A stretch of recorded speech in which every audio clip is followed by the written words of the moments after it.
Welcome. This is the channel's special on drum rolls. Let's get started. First off, why do we roll? Most drummers don't know what the purpose of a drum roll is. The purpose of a drum roll simply is to sustain our sound as percussionists. One of the disadvantages we have is that everything we do, with very few exceptions, has almost no sustain to it. The exceptions being cymbals, which we'll talk about later in a separate video, and the other exception probably is a timpani when you get in the larger diameters. But other than those two exceptions, everything we do is, in musical terms, noted as staccato. In other words, it's short, sweet, it ends, it's very abrupt. So as drummers, we got to fill the sound up sometime, and the easiest way, and the only way really to do that, is some type of roll. And so if you think about it, drummers were pretty smart because we took a disadvantage, that is not being able to produce a sustained sound, and we actually flipped it so that we can produce a sustained sound longer than any other instrument via the drum roll. Take my word for it. Look at people like Kenny G. He's a saxophone player, if you don't know who he is. He, I think, still has the Guinness World Record for the longest note held as an E flat, and it's something like 45 minutes. Extremely impressive, only possible by probably a handful of people on the planet, because to do that on a saxophone, you've got to develop a technique called, or really any instrument that involves air, you've got to develop a technique called circular breathing. If you don't know what that is, you can look it up if you're interested, but trust me, it's not easy, and even those who can do it can't do it as long as some of those people can. But as drummers, we can roll 45 minutes, 2 hours, 5 hours. I don't know if that counts for the world record. If somebody thinks it does, let me know, because I could sit down and do a 50-minute roll pretty much on command, because I've been doing them so long. So it really is an advantage. So the purpose of a roll fundamentally is to fill the sound in. It does a couple other things, though.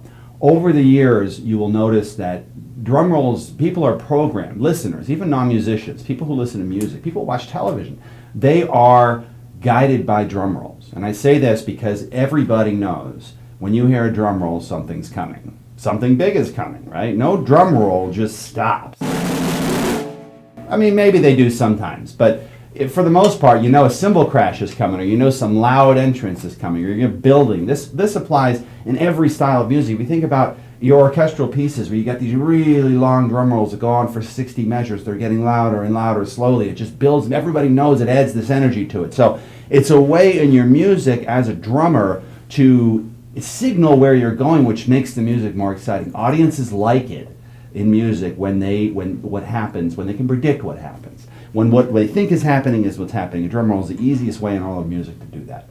So it's a way to communicate through our instrument that is truly unique, that can go on forever, and that people know what it means. Okay, if Kenny G were to get on stage and start doing a 45-minute note, I don't think people would know what that means. Or if he were to do a very 2-minute long note, I don't think they know where he's going with that. And for a guy like him, that's probably an advantage, because you want to have that mystique. But for us, drum roll. Okay. So now that we covered why we roll to sustain the sound fundamentally, let's talk about the 3 different basic types of drum rolls. There's a lot of confusion out there in terms of what types of rolls out there, but there's only 3. The first is generally called the closed concert or buzz roll. It's what I did for you just a moment ago. The fundamental difference is you cannot really break that down in any kind of notation.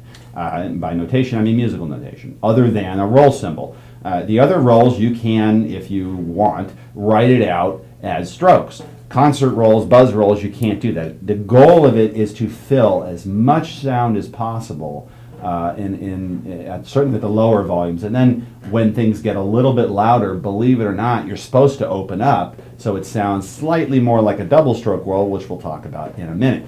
But that's a concert buzz roll. It's used primarily in concert settings, also used a lot in jazz, not as much in rock, although hopefully we can change that as the channel progresses. The next type of roll is called the open or double stroke roll. This is where you have a bounce, one movement of the wrist and a bounce that produces 2 strokes of the hitting surface. So for example,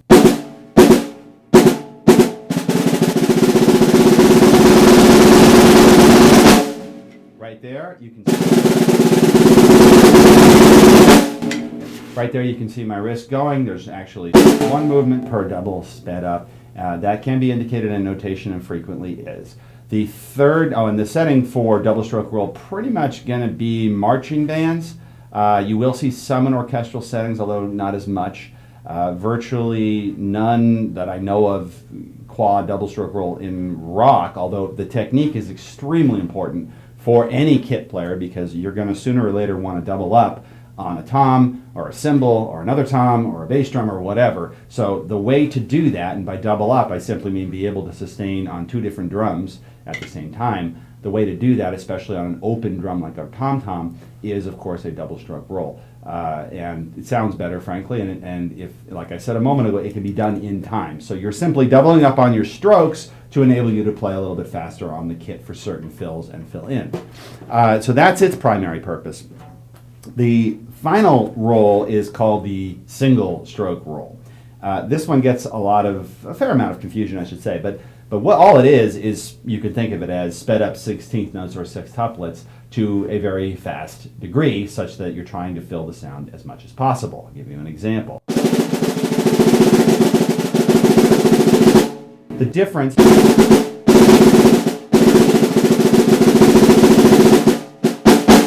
maybe not the best playing there, but it is what it is. So the difference being that every single hit of the playing surface is of course a separate movement of the wrist, single stroke. So every hit you can see is actually a separate movement of the stick. It's a completely different sound. It is the most open of the different types of rolls, but it is also vital to learn how to do well, again, for primarily the drum set, because it gives you command over the surfaces. It allows you to change drums in control. A double roll on toms is much harder to move around the kit than is a single stroke roll, because everything's its own stroke. You don't need to worry as much about where you are in the stroke when you switch the drum. So single stroke rolls are vitally important for kit players. They're not as important in orchestral settings because you'll typically find anything other than a closed roll noted out and in 16th notes or sextuplets. So and those are be done in time. So they're not technically, although they are technically rolls, they're not technically different than musical notation. So we can quibble about that. But single stroke rolls are extremely important for hi-hat players, for drum kit players, and for rudimental players just to develop. So those are the three types of rolls. Let's talk for a minute about other types of notation.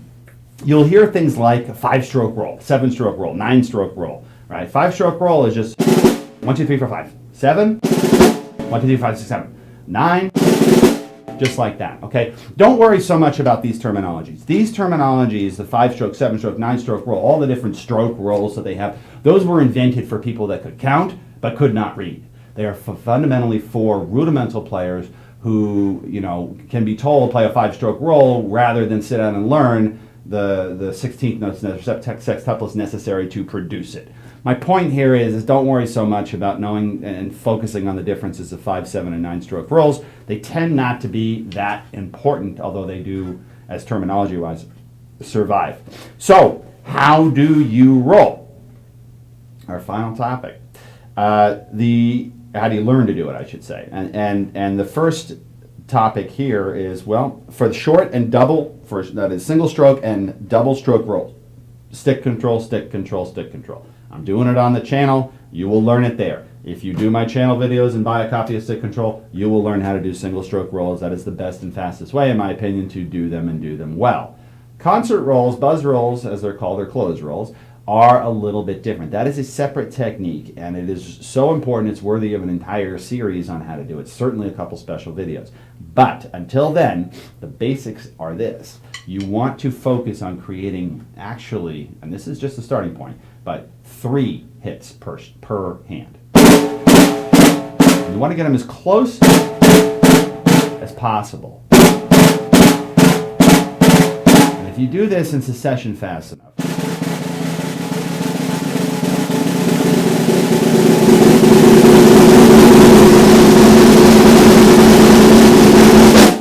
you will find that you produce the closed roll. 3 strokes, bounce, try to control it.